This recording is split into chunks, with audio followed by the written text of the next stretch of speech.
sound bites, if you like, of the thrusters as we were landing on the surface. But this instrument now has been turned off. We weren't able to use it during the descent. It's been turned off for 4 months. We're not sure if it's going to work, but we're going to make a try. We're going to change the software on the spacecraft, and we're going to actually turn on this microphone and try and listen to Mars for the first time. So this may not succeed. It's a bit of a gamble, but we think it's worth it, and we're still trying these new things as we continue our mission. Dwayne? Well, thank you, gentlemen.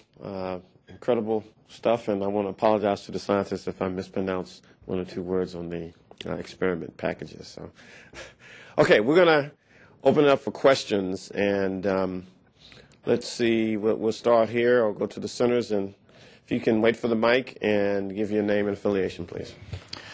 Dick Kerr from Science Magazine. Perhaps for Michael Hecht and Bill Boynton. I imagine you're reluctant to go here, but can you say anything more quantitative about how much clay, how much calcium carbonate you have? Is there any stratigraphy, layering to your detections? And if you like, wild speculation on how it got there.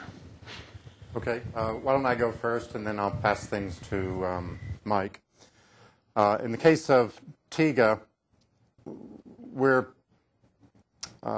don't have it fully quantified yet, but in terms of the carbonate, there's several percent, 3, 5, 6, 7, somewhere around in that area. It's not just a trace constituent. At this point, we still have enough I guess, analysis to go through. We've been working really so hard in trying to plan the experiments and do work around various things that the really detailed quantitative analysis hasn't come yet. So at this point, we're not clear if there's any variations as a function of depth. In the case of the clay minerals, if indeed that's what they are, in that case, it's a lot more difficult to talk about how much we have there, and for those at this point, I wouldn't want to hesitate a guess, but I'll turn things over to Mike.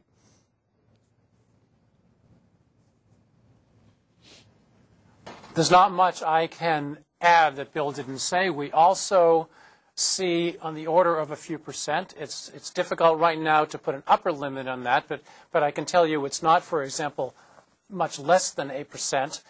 And as for where these clays came from, I think one of the great questions we need to ask is whether, in fact, this is just part of the blanket of dust that encircles the entire planet, or whether it's something local to the Phoenix site and the polar regions. We don't know yet, and as with TIGA, we still have a great deal of analysis to do. Okay, we're now going to go out to JPL for a question from a media representative. You are Go Jet Propulsion Lab. Hi, good morning. This is Raymond, a news reporter from China Press in Los Angeles. So a question to Peter Smith. So what's your comment about the China spacewalk or spacecraft at the last weekend? So also, do you think this is an opportunity for the further cooperation between China and the USA on space technology? Yeah, let me jump in here, sir. That this is not the appropriate venue for that type of question. So if you can contact my office, we can get you the appropriate person to respond to that question. Let's now go to the Johnson Space Center for question. Thank you. This is Mark Carreau from the Houston Chronicle, and I have two questions. The first one regards the search for the organics, and I'm not sure whether you sort of said that may be in the data, just not analyzed yet, or are you still actively searching with the different instruments, the oven and the wet lab? And my follow-up would be if you could say how many of the ovens and wet labs have not been used yet. Okay. In terms of the ovens, right now we've used 4 out of the 8, so we still have 4 to go. We have done some looking for organic materials, and so far we can say if there's any there, it's not very much.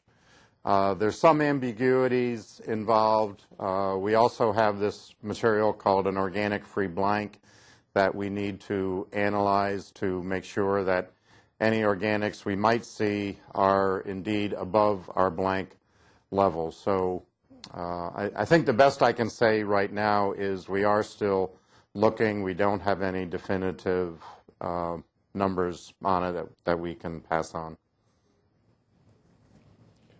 Okay, we're going to now switch to our phone lines, and I would like to remind reporters, if you can at all possible, direct your question to the appropriate person. We're having 2 sites here. We have a few second delay, so we want to make sure we can expedite that. So let's go to the phone lines. Ann Menard, National Geographic News. Go ahead, Ann. Hi, thanks. I'm not exactly sure, let's see, who to, perhaps Mike is the best person for this question, but the finding of calcium carbonate and possibly of the silicates, you made the comment that we have enough information to begin rewriting the book of Martian geochemistry. Could you expand on that a little bit? What did we think before, and what do these chemicals tell us now?